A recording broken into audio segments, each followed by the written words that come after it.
বলো বিদেশ থেকে তো অনেকদিন আসিছি, তা যাবি কবে? আমি তো চাচ্ছিলাম আর 1 মাস থেকে যাবো বাবা, কতদিন পরে আসলাম। তো এতদিন থাকলে হবে? আমি ওই পাড়ার ওই ছোড়াদের জমিনটা বায়না নিয়েছি, ওর টাকাটুকু তো দিতে হবে।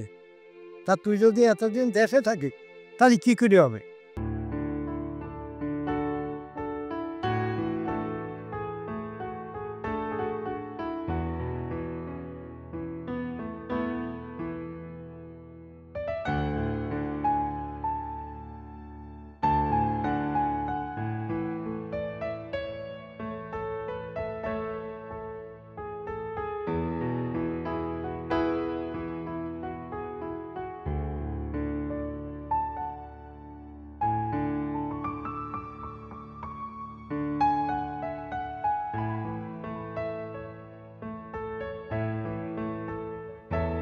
আরে দোস্ত সালমান, কেমন আছিস? এই তো ভালো আছি, তোমাদের কি অবস্থা? হ্যাঁ ভালো আছি। তুই অনেকদিন পর বিদেশ থেকে আসলি, বউবার যেমন কেমন কাটলো? ও সব ছাড়া আগে কি খাওয়া বলো, এখন তো উনি পারা গেছি। আরে ওইসব পরেশান আগে আমি একটু খাওয়া দাওয়া কিন্তু কেমন বহুদিন পরে তোমাকে দেখা, কি খাবে বলো ভাই? সারে খাওয়া দাওয়া থাকবে, তুই বল তোর অবস্থা কি তাই বল। আমি ভালো আছি, সব বাদ দিয়ে আগে আমরা খাওয়া দাওয়া করি, তারপরে আরামসে আমরা কথা বলি। বল। আরে না, খাওয়া বাদ দে, কি আনেছিস কি তোর? ওই তো আইফোন দেখি। হ্যাঁ, আরে বিদেশে এসব কোনো ব্যাপার নাই। আমার জন্য একটা নিলাম, আমার বাড়ির জন্য একটা নিলাম। কি করবো বল, টাকা পয়সা কি অনেক টাকার ব্যাপার তো, কিনে নিলাম আর কি। কি সব তোর মন খারাপ কিন্তু টাকা পয়সা নেই। আরে তোর টাকা ক টাকা লাগবে তুই বল। তুই আমার বন্ধু, ক টাকা লাগবে বল তোর? আজকে বিকেলে আয়, কত লাগবে? 50,000 টাকা লাগবে। ঠিক আছে, তুই টেনশন নিস নে, আজ বিকেলে আয়, আমি তো ওখান থেকে ঠিক বাড়িটা দিয়ে দিস।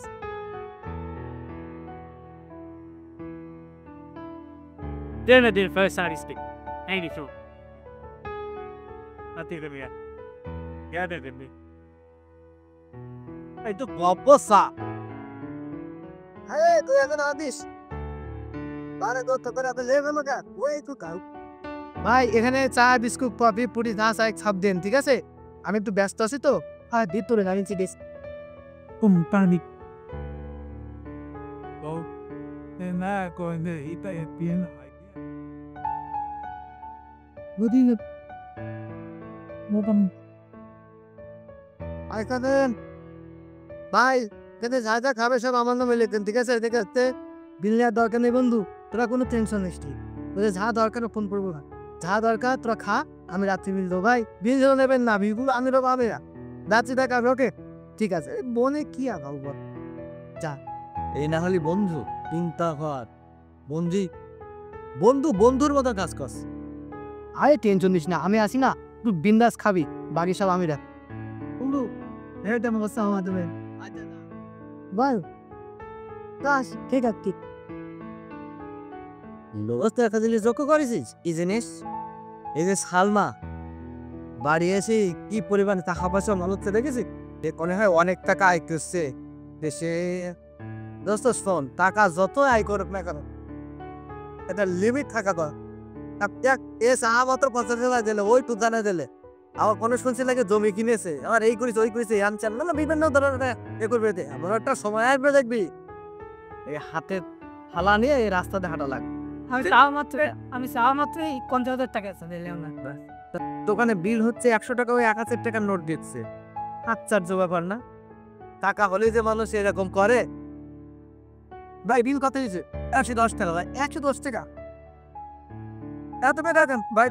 1000 টাকা 110 টাকা আমি বিহারে পাবে আগে, এত তো আগে পুরো ব্যাপারই হয়। আচ্ছা আচ্ছা ঠিক আছে ভাই, ওইটা ওই পাড়ার মোর মামা ছেলে বিদেশ থেকে এসে, ব্যবসা তো বেশি ভালো মনে হচ্ছে না। হ্যাঁ সেরকমই মনে আছে, ও বেশি বেশি বিল দিয়ে বেড়াচ্ছে। হ্যাঁ 110 টাকা বিল, 1000 টাকা বিল দিয়ে চলে গেল। তো ফকিরের যে সময় লাগবে না। হ্যাঁ সেরকমই বাড়াতে হবে।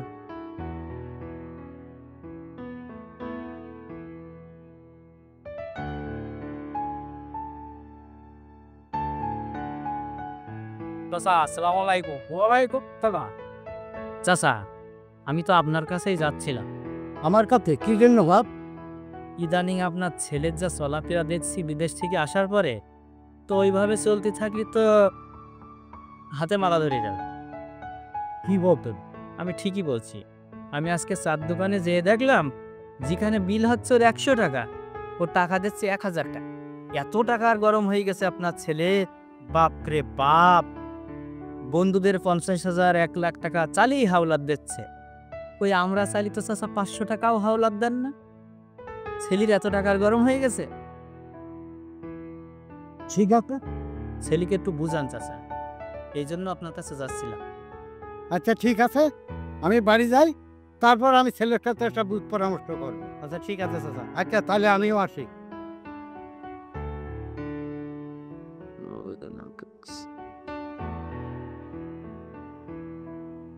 খোকা, বলো। বিদেশ থেকে তো অনেকদিন আসিছি, তা যাবি কবে?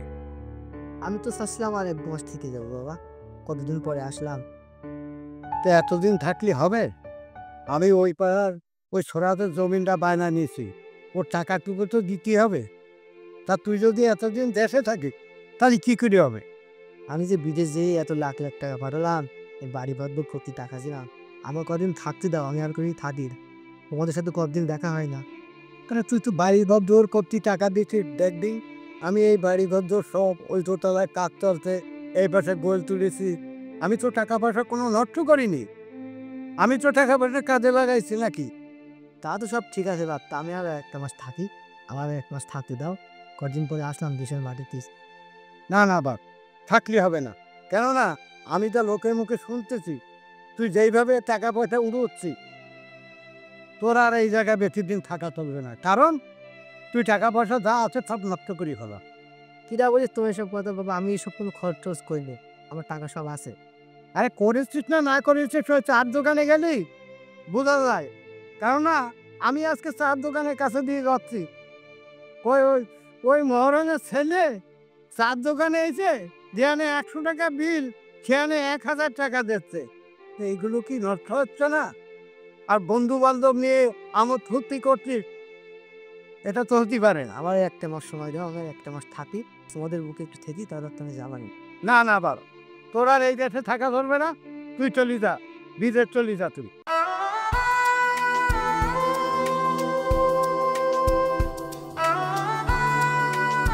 টাকা পয়সা তো আমার কাছে কিছু নেই, আমার বন্ধুর কাছে কিছু টাকা পয়সা নিয়ে আমার যেতে হবে। এই জীবন তো জীবন না, আসলে কি টাকায় সব?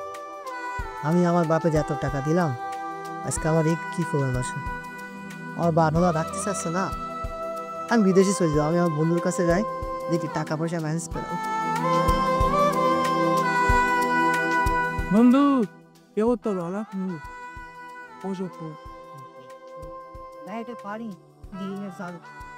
বন্ধু, আমি তো বাইরের দিক সরে যাবো, যা টাকা পয়সা অল্প কিছু নিয়ে এলাম তত তো খরচ হয়ে গেছে। তা আমার 20,000 টাকা ভাব দে, আমি বিদেশে যাই, তোর আবার 50,000 টাকা করে পাঠিয়ে দেবেন। পয়সা তো এখন নেই, তুই তো টাকা দিলি, সে টাকা দিতে হবে, সে কথা তো বলিস না, বললি তো আমি টাকা নিতাম না। তাই বন্ধু আমার খুবই দরকার বন্ধু, আমার 20,000 টাকা দে, আমার যে কোনো হোক আমার বিদেশে যেতে হবে বন্ধু। এখন আমার কাছে নেই, আগে যদি বলতিস এরকম কথা তাহলে তো আমি টাকাই নিতাম না। ওই এরকম বললে আমি একদম নিঃস্ব বন্ধু, আমার কাছে কিচ্ছু নেই। এখন আমারও তো কোনো লাইন নেই যে এখন টাকা পয়সা তোর দেবো, সে টাকা পয়সা তোর নেই। ঠিক আছে, দেখি কি করা যায়, ভালো থাকিস। টাকা ফেরত দেশ, টাকা দে, যাই লবি করে এসি, টাকা দিলে আবার সেই টাকা চাচ্ছে, সে টাকা আমি আর ফেরত দেবো না। সেই টাকা দিয়ে ভাই কিছু বানাইছে, তোর টাকা দেশ, ও এখন পুমায় ওরে গেলাম। বন্ধু, তোর তো আমি পর্যায়ে তুই জানতে পারেছিল, জানো আমি তো এবার সর্বহারা গেছিল, কিন্তু আমার কিছু নেই। কি হয়েছে কি? আমি বিদেশ থেকে এত বছর ধরে অর্থ উপার্জন করেছি, বন্ধু বা জন্য কিছু খরচ কিনে আমার বাইরে যাবো সে টাকা না।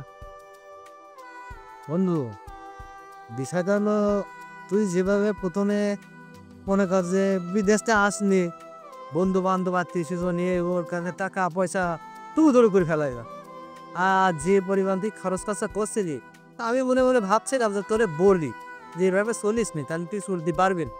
তারপর আবার ভাবলাম তুই আবার অন্য বন্যায় নিস কিনা, এই জন্য আমি আর বলিনি।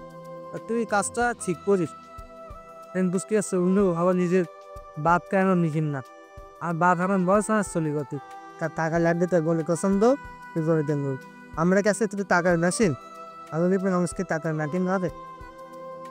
ঠিক আছে, আমরা জিরে আসনি তোর আব্বা তো দেখ, তুই যত ইনকাম করছিস, তোদের বাইকারি করলো, মাঠে ঘাটে জমি জায়গা বহু করি, তারপরে ওই নেশা তোর বাপের গেল। আসলে টাকার নেশা খুব বড় নেশা। আর যারা প্রবাসী খাতে, এদের কোনো জীবন নেই, এদের ভাবে সবাই টাকা নিয়ে আসে। আমি বাড়ি আসি, বাপের মৃত্যু না, তার যাচ্ছে না। আমি এখন যে বিদেশে যাবো, আমি আর সেই টাকাটাও নেই। আমি একে তো অসায় কেটেছে। তো তুই যাদের কাছে টাকা পয়সা দিলি, তাদের কাছে গেলি? আমার সব বিদ্যুতের কারিছে, আমার কাছে কি হবে? আমি একদম নিশ্চয়ই কিছু সরবর আমার আর কিচ্ছু নেই। আমি কি বিদেশ যাবো, সে যাওয়ার টাকাটা আমার কাছে নেই। তাহলে এখন করবি তুই?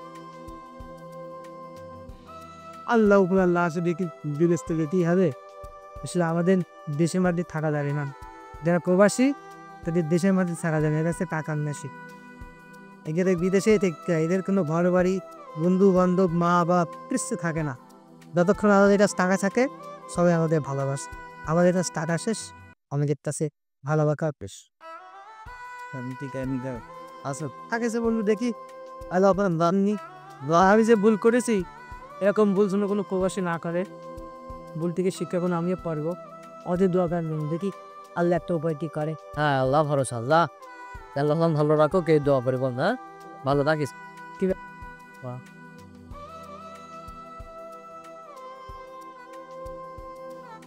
আসলে এই জগতে কেউ কারণ না, টাকা ছাড়া কোনো বন্ধু আপন নাই। এই বন্ধুটা কত পরিশ্রম করে বিদেশে যেই, আর এখন বাড়ি এসে সেই টাকা পয়সার জন্য আহারে কিছুদিন থাকবে, তাও থাকতে পারছে না। টাকার জন্য আমার সেই বিদেশে যেতে আসছে। এই জীবনকে আসলে আসলে কি ভালো জীবনে?